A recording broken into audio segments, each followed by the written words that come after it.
Friends, in this presentation, I am dealing with certain basic concepts of sociology of health and illness.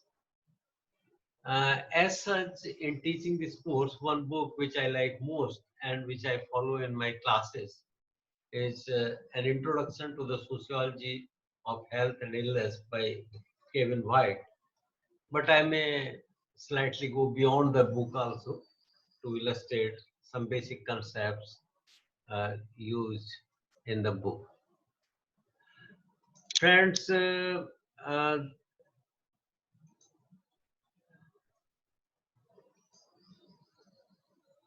this book starts with 4 bullets, and I'm just reading the first 3 of them.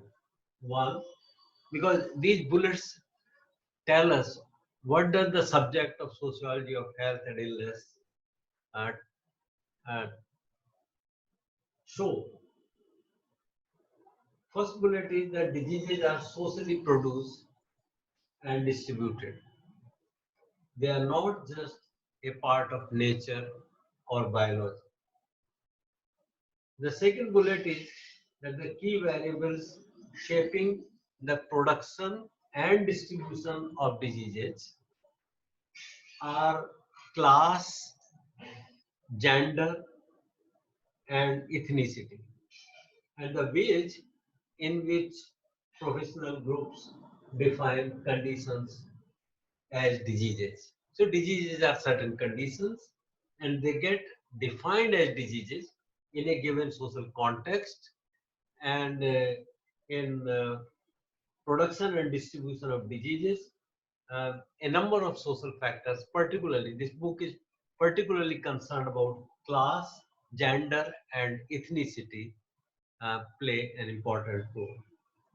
And the third and very powerful bullet is that the medical knowledge is not purely scientific. Quite often we think that the medical science is a science, and the medicine practiced by the doctors is the scientific medicine, means it is based on evidence, it's based on sound research, it's based on feedback on practices uh, all over the world, and its efficacy is quite high. But this is not always the case. So according to this bullet of Kevin White, medical knowledge is not purely scientific, but shapes and is shaped by the society in which it develops. Now, some key concepts of sociology of health and illness to begin with. Uh, we have the concept of sick role. This concept was given by Talcott Parsons, and this concept very much conforms to scientific, industrial, enlightenment model of society. And according to this sick role theory, there are certain rights and responsibilities of both doctors and patients. But uh, fundamentally, it says that the medicine is part of development of sciences, and its purpose is to treat patients who should be treated. Because if people are unwell, if they are sick, or if they define themselves as sick, or if society defines them as sick, then they cannot be productive for larger society. A person uh, who is otherwise not sick and claims to be sick is a deviant, and society or medical science must control this kind of deviance. So according to this sick role theory, there are certain characteristics of medical profession, and I am reading from Kevin White, that doctors are universalistic in their practice.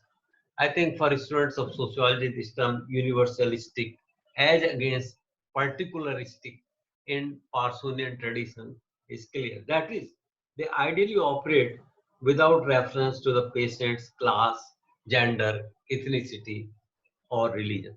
This is one first and foremost assumption behind practice of medical sciences. Second, doctors are affectively neutral. In that, they do not pass moral judgments on the individuals they are dealing with.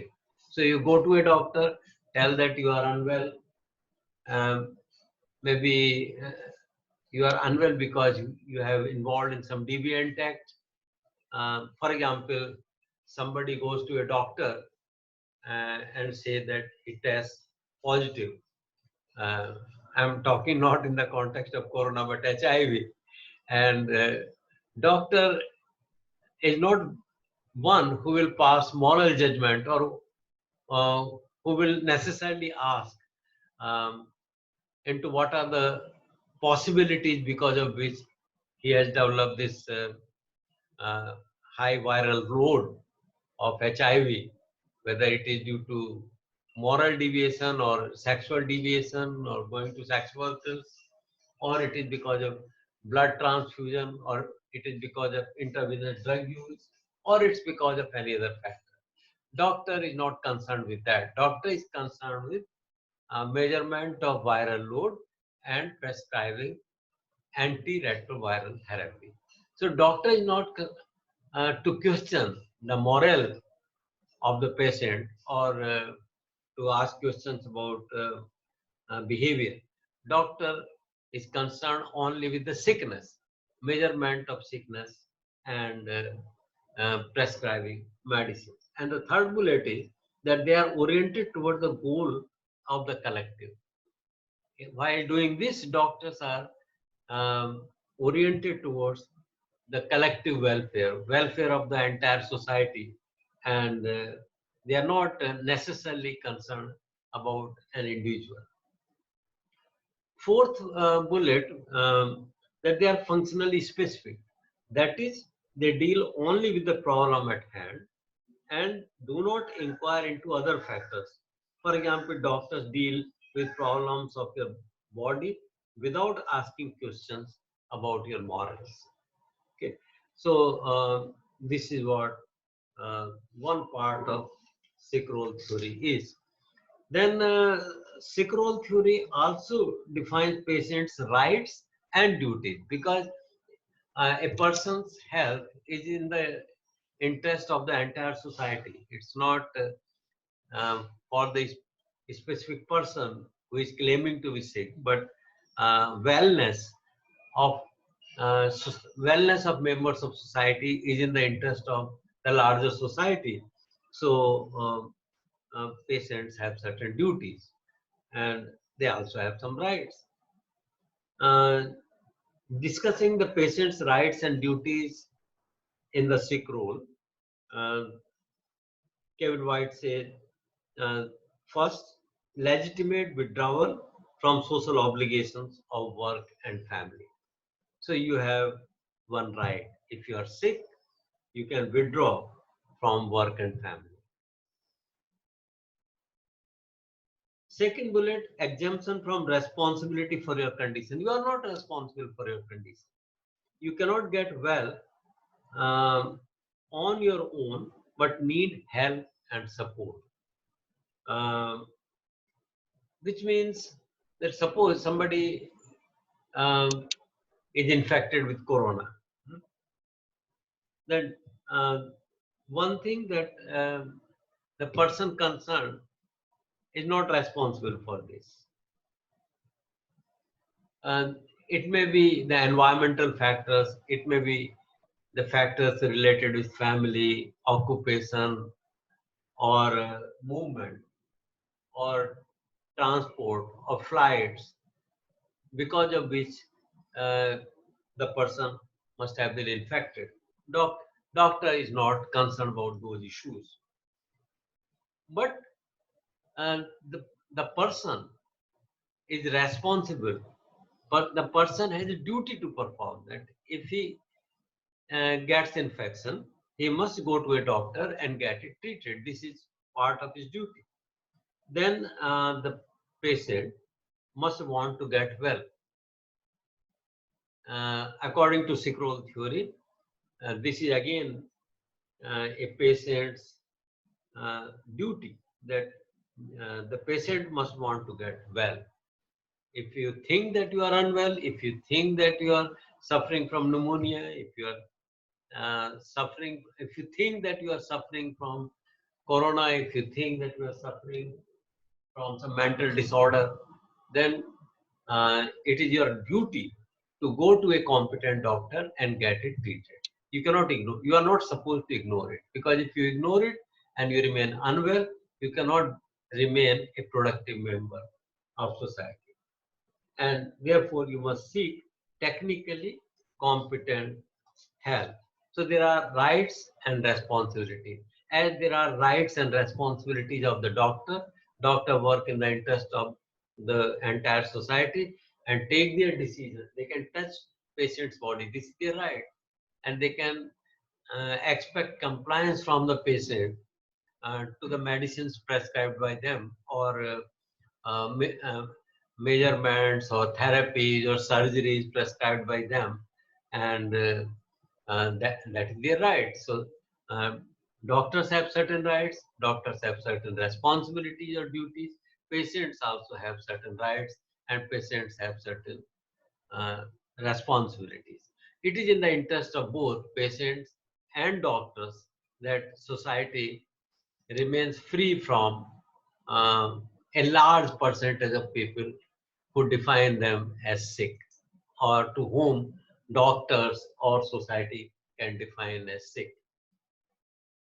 The, so this is Talcott Parsons sick role theory. If you are a functionalist, uh, if you believe in functional theory of society, if you believe that anything that exists, including knowledge, exists for the benefit of the larger society, you believe in Talcott Parsons theory.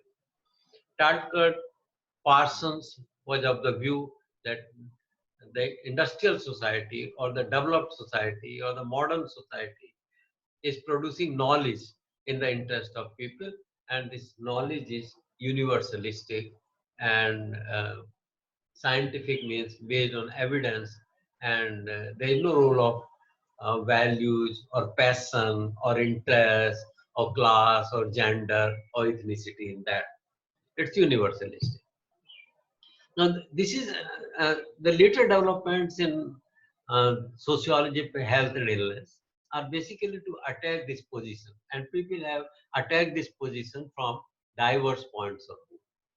And one of these uh, views is reflected by Marxist theory of health and illness.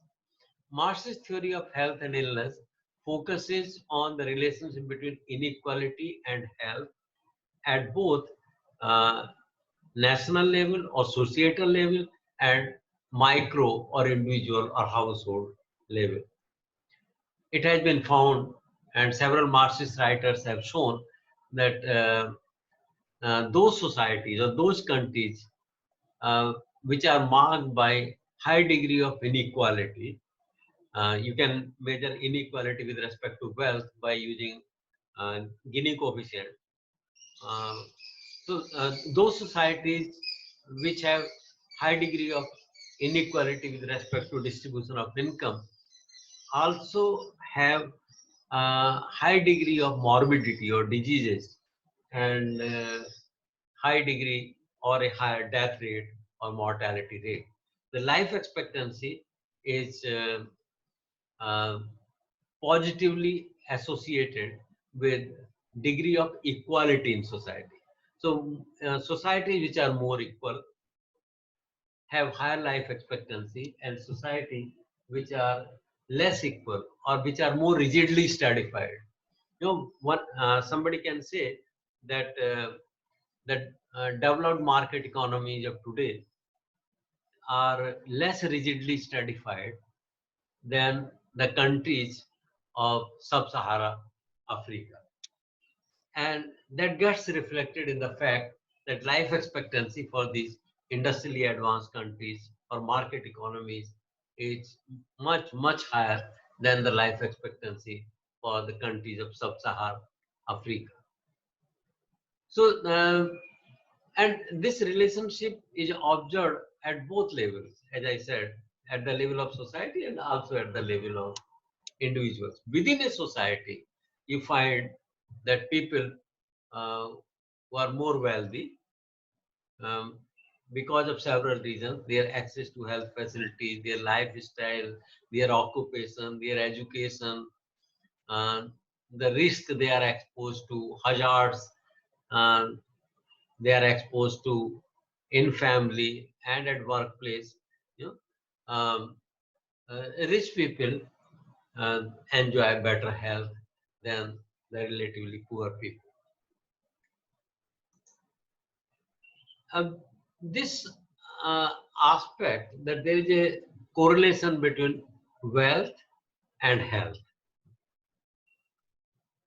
Better wealth, better health, and poor wealth or um, poor wealth goes with poor health also. That means there is a positive connection between one's level of income and health status. Now, this while Marxists, this fact, or actually all facts in sociology, all facts are explained by all kinds of theoreticians and in all kinds of theoretical frameworks. So, from a functional perspective, there will be one explanation. From Marxist perspective, there is another explanation. So, from Marxist perspective, it is obvious that the people belonging to upper class or the bourgeoisie or the wealthy people enjoy all the facilities, including health facilities, and they live in cleaner environment, and they maintain uh, hygiene and sanitation, and they are more aware, and their lifestyle is different, and therefore they enjoy better health. And the people belonging to proletarian class live in ghettos, filthy conditions, in areas with high density of population, lack access to qualified doctors and medicines because of shortage of money, and therefore uh, they are unhealthy, or more of them are unhealthy.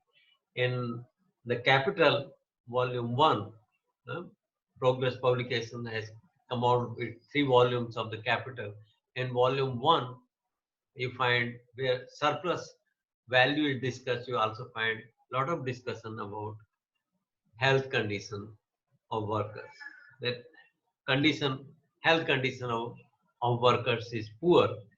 And Marx talks about things related to infant mortality, general health, infectious diseases, tuberculosis, and so on, diarrhea, waterborne diseases, and find that among workers, diseases are more prevalent. And that is because of the theoretical framework that he uses. According to drift hypothesis, however, there is another explanation of the relationship between uh, economic status and health. Let me read a few lines from Kevin White's book. Uh, the drift hypothesis is that the sick and depressed and stressed, the sick, and note the words very carefully, the drift hypothesis is that the sick and depressed and stressed move down. So, actually, what this drift hypothesis is saying is that class is not responsible for ill health. Actually, ill health is responsible for class. So, let me repeat. The drift hypothesis is that the sick and depressed and stressed move down the social system and accumulate at the bottom. So no wonder there is a correlation between wealth status and health status, but the reason is different. While Marxist writers uh, take wealth or class or economic condition as the cause and good health as the effect. According to drift hypothesis, it is the other way that uh, health is the cause and one's class position or economic condition or income or occupation is the result of that. So those people who remain sick, uh, they they lack bodily power, energy, motivation to work hard, and therefore their productivity suffers. They become unemployed or they lose their employment partially. They become unemployed or partially employed, and in this way, and because of the mental issues associated with physical and mental diseases, they move down the social system. So this is drift hypothesis. In actuality, the relationship between these two may be quite complicated and sequential and involves uh, choices, a sequence of choices that people make, and at different stages of life, which are determined by the previous conditions and previous choices, there is a complex connection between what people choose and what they have, or uh, or their social status. Social status, health status, choices, previous conditions, environment, um, health facilities, health environment, everything is interconnected. And therefore, the relationship is much more complex. Now, as I said, that another issue in uh, sociology of health and illness is the issue of gender, or the issue that the reported morbidity. Worldwide, it has been found that the reported morbidity among women is higher than the reported morbidity among men. Even though in the developed countries, life expectancy for women is higher than the life expectancy for men. One can even say, if because of purely biological reasons, uh, the gap between men and women in life expectancy could have been higher if women enjoyed more freedom. But somebody can also argue that this is the nature of sociology. Somebody can also argue that if women have more freedom, if they are more educated, and they take up all those jobs and roles which are taken up by men in society and suffer the same stresses and anxieties um, and depression and all those physical and mental risks associated with competition in industrial society, then the life expectancy among women can actually go down. Whatever be the case, there is a relationship between gender and health. And whoever talks about gender and health wants to portray that women are a victim. In the equation between gender and health, women are a victim. So reported morbidity, reported cases of diseases in proportion are higher among women as compared to those among men. And one factor in that, apart from other factors, let me also make it clear that we are referring to gender and not to sex. So, uh, according to sociologists, it is not the biological differences between men and women which are responsible for differences in health status or illness experiences. It is gender. That means the roles that men and women play in society. A common example of that, which can be understood by you people, students from India more easily, that by and large, the job outside family, outside home, professions, occupations teachers, engineers, doctors, political leaders, they go typically with men, and the roles associated with homemaking, reproduction, taking care of children, elderly, sick people uh, in the family go with women. And these differences in roles produce differences in reported morbidity, health and illness, and ultimately life expectancy. And one factor in this relationship between gender and health is medicalization. So what is medicalization? I am reading from one another book. Um, uh, Medicine has improved upon many aspects of life that were once considered normal or natural. This is termed medicalization. This I'm reading from Barry's book, Understanding the Sociology of Health and its Introduction. Let me repeat, and I will go through. Medicine has approached, sorry, medicine has encroached upon many aspects of life that were once considered normal or natural. Things which were once considered natural or normal, that yes, this is natural. This, this is natural. Childbirth is natural. Or menarche is natural. Onset of menstruation cycle is natural. You don't have to consult a doctor for that. Pregnancy is natural. Childbirth is natural. Menopause is natural. So, conditions which were once considered to be natural, uh, even if somebody is so-called mentally slow, it's natural. If somebody has disabilities, it's natural that some people have disabilities. If somebody has mental problems, it's okay. And such persons get rehabilitated or accommodated in the community according to norms of the community. Our ancestors did not approach a doctor uh, for learning disabilities of children. They did not approach doctors for epilepsy.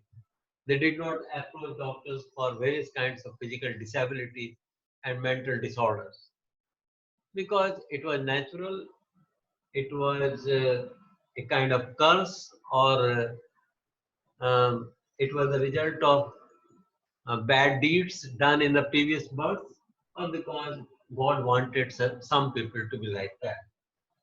So let me read it again. Medicine has encroached upon many aspects of life that were once considered normal or natural. This is termed medicalization.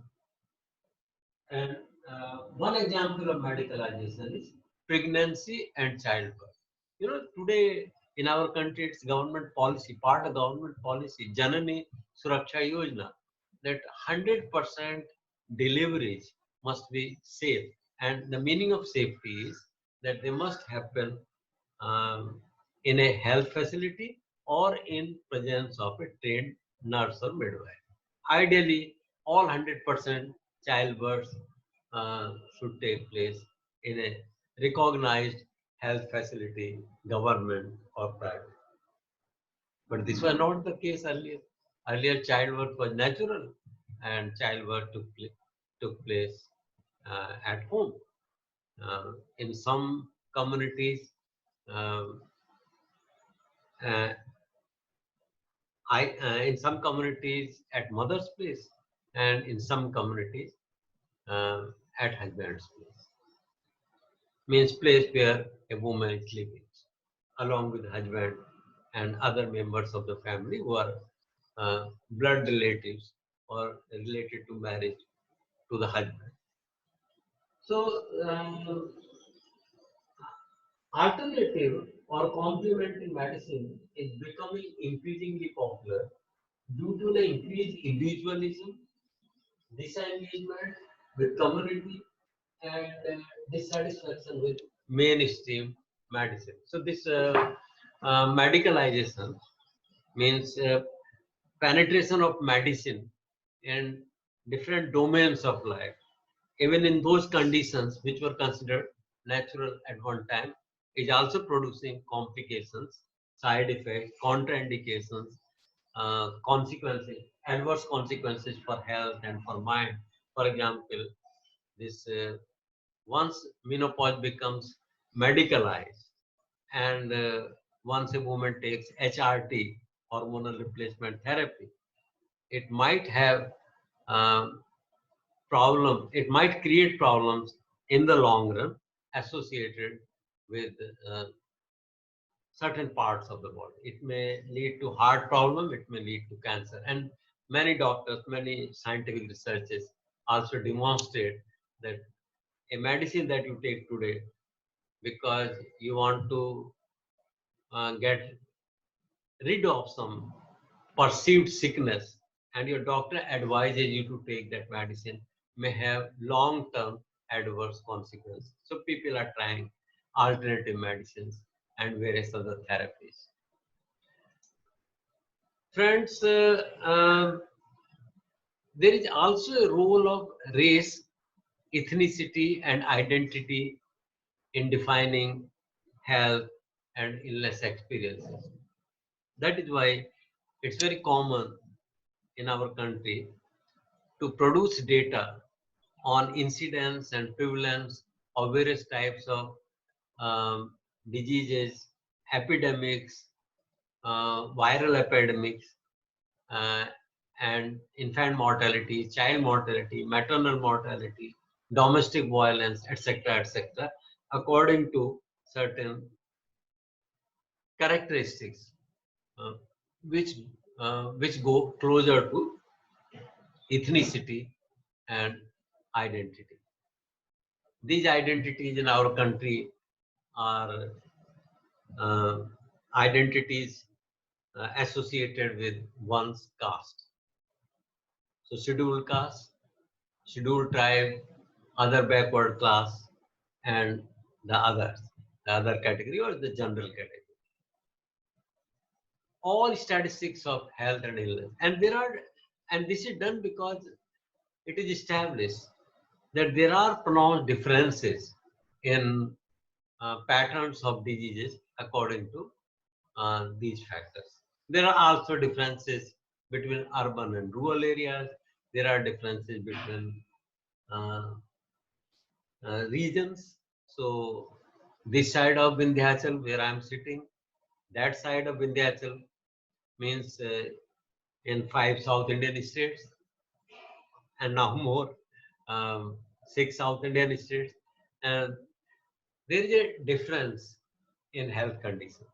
There is a difference in disease patterns, in epidemics, in HIV and other uh, viral diseases, and in domestic violence, in infant mortality, child mortality, maternal mortality, sex ratio at birth, stillbirth rate, and sex. And these differences, one asks, why these differences?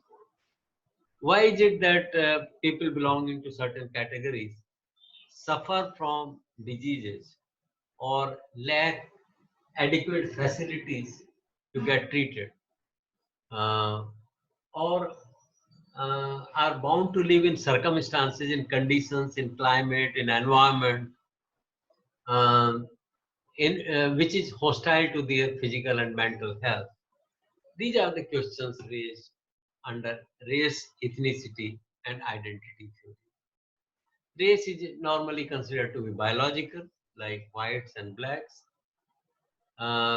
In American society, white are believed to be, all whites are believed to be part of one race.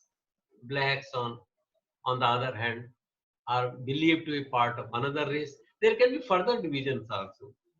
People of Latin American origin, European origin, Asian origins, all. Um, but broadly, whites and black. This division of people into white and black and mixed race. This is based on race. uh, and the difference is considered to be biological.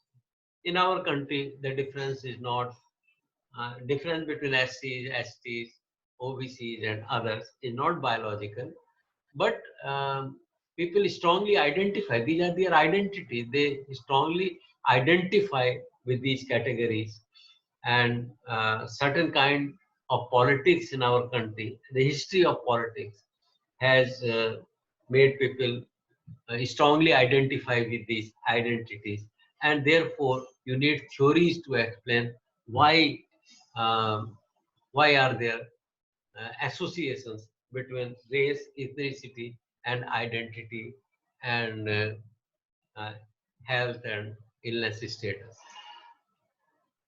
Friends, the aim, I don't know what I should say, but uh, I would say that there is one model which is called biopsychosocial model of health. You know, to begin we had Talcott Parsons medical model in sociology, in psychology, in political science. Different types of names for medical model exist, but essentially it means that disease is caused by natural factors, and advancements in um, biology, in the science of biological understanding of body and mind, and developments in medical sciences, anesthesia, uh, antibiotics, and surgery, and um, counseling, psychiatry, developments in these fields has helped man to deal with diseases which are of natural origin. And this model has been criticized both in psychology and sociology by diverse groups of people. People make psychologists, for example, make a difference between illness and experience of illness. And obviously, we are all make a difference between um, true illness and perceived illness or experiences of illness. Take the case of cancer. Now, cancer has a biological component. It's a disease, okay. Or epilepsy. Epilepsy may be a disease, may be seen to be a disease from purely medical point of view. It arises because of wrong processing of electric signals in our brain. It has a physical origin. But the experiences of these diseases vary from person to person and also from stage to stage. Although in the first stage, in the second stage, in the third stage, at all stages of treatment of cancer, uh, the person may identify with uh, with cancer and identify uh, with a cancer patient, but the experiences of cancer, um, meaning of life, meaning of family, meaning of relationships, hope or happiness or unhappiness, frustrations, um, meaninglessness. So these kinds of experiences change with time, and they also differ according to one's social condition, family condition, um, environment, climate, nature of the community, and so on. Palliative care is again a very good example. In palliative care, yes, there is a pain. Um, we say that we want to add not to the years of life, but to the quality of life, because now it is almost certain that the person is not going to survive more because of certain conditions, maybe cancer, maybe uh, stroke, maybe paralysis, or heart condition or failure of kidney or something. But the experiences of a rich person, of a poor person, of a rural man, a person from a city, educated, uneducated, somebody retired, somebody in the middle ages, these experiences are different. So today, to do justice to experiences of people, and for this a qualitative approach in psychology or in sociology seems to be more suited. Max Weber's subjective meanings, the concept of subjective meaning, and um, the idea that different people may attach different subjective meanings to the disease. The same, biologically, the same disease. Biologically, uh, uh, the brain mapping or CT scan may show that the condition of two epileptic patients is similar, but the experiences are very different. To do justice, and the response to treatment of different people is also different. So, to take into account all these differences, uh, George Angel, in one of the classic papers, and this paper was published in Science, not in a small journal. This paper was published in Science, 1977, volume 196, number 4286, develops a, a model of diseases or health, which is called biopsychosocial model of health. The author is, as written here, George L. Angel. Now, this is a holistic model of health, and this holistic model of health takes into consideration all the aspects, biological aspects of a disease, psychological or perceptions or cognition of the disease, and also the social model. Social model means the social structure in which a person is situated, a male or a female is situated in a community, in a social structure, in a system with a certain pattern of belief, values, morality, and so on. So this combination of all these things is called bio-psycho-social model of health. Angel compared two diseases, one diabetes, another schizophrenia. Diabetes is considered to be a disease of physical origin, and schizophrenia, a mental disorder. But in this paper, um, it shows um, so many similarities between diabetes and schizophrenia that he says that distinction on the basis of whether a disease is of biological origin or mental makes no sense.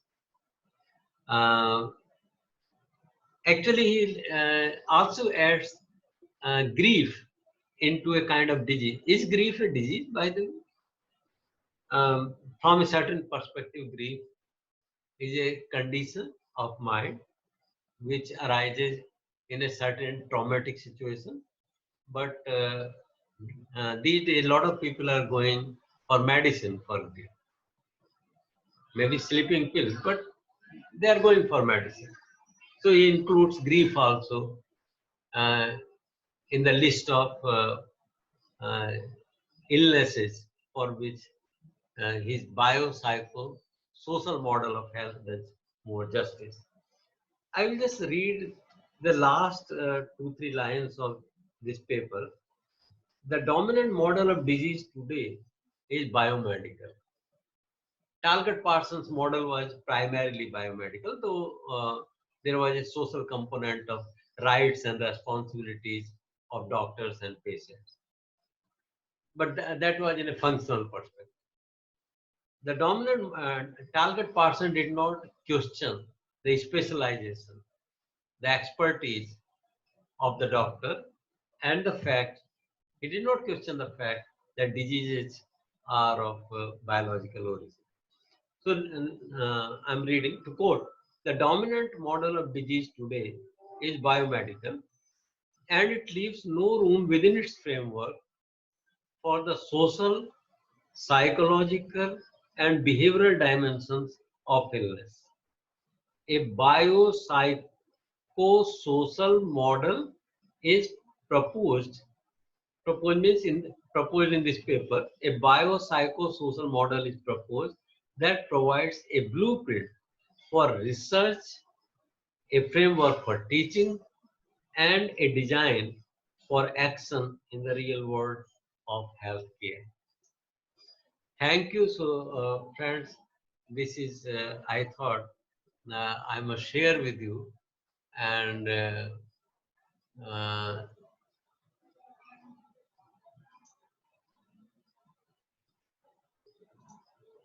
and I thought that there are these basic concepts, um, but not exhaustive. They are not exhaustive. There are many more concepts and many more things to be done in sociology of health and illness. For example, I have not discussed today the ideas of Foucault or other people like Kuhn, who think that there are different frameworks in which people look at something, and that includes health and illness. In a lecture specifically devoted to Foucault, I had mentioned that according to him, um, there is no knowledge outside a particular discourse. These days, when we are passing through the phase of corona pandemic and we do not know what is going to be its future, there are so many discourses on corona. There is, first of all, there is so much of uncertainty. We do not even know the origin of how this virus is spread, from where. Is this part of bioterrorism? Was it deliberate? Or it just happened in some lab? Or it just came because humans came in contact with some animals or something uh, which was infested with this virus? We do not know. But certainly there are factors, social factors, international migration, knowledge construction, facilities, treatment facilities, and those practitioners of Ayurveda have their own discourse. Those practitioners of homeopathy have their own discourse. I remember that in the beginning, even Ministry of Ayush recommended certain homeopathic medicines. And at the grassroots level, so many homeopathic practitioners were recommending certain medicines, including arsenic, uh, for the prevention of coronavirus. Now, that enthusiasm or that confidence among homeopaths is less, but I learned that in one state, one homeopath has been given approval to treat a corona case with homeopathic medicine. So that discourse is there. Ayurveda has its own discourse, and the various discourses on health and illness are connected to or are rooted in various types of philosophical, religious, social, political discourses also. So there are so many aspects of health and illness, but these two, three aspects. One, I thought that I must share with you some ideas on Talcott-Parsons' sick role theory, Marxist ideas of relationship between exploitation and health, a degree of inequality or stratification, how rigidly a society is stratified, and health. Social and capitalism and health, relationship between health and whether health system um, is private or public or in the hands of insurance companies, or how much money is invested in health. In India, we have been saying for a long time that India needs to spend more of its GDP on health.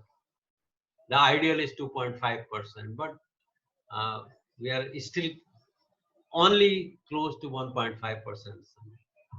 So there are various types of discourses, but target person, sick role theory, Marxist idea, exploitation and health, and then the role of gender and the role of race, ethnicity. These are some central concepts.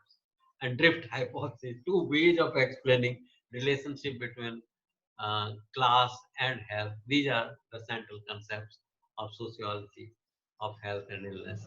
Thank you for your patience, and we stop here. Thank you.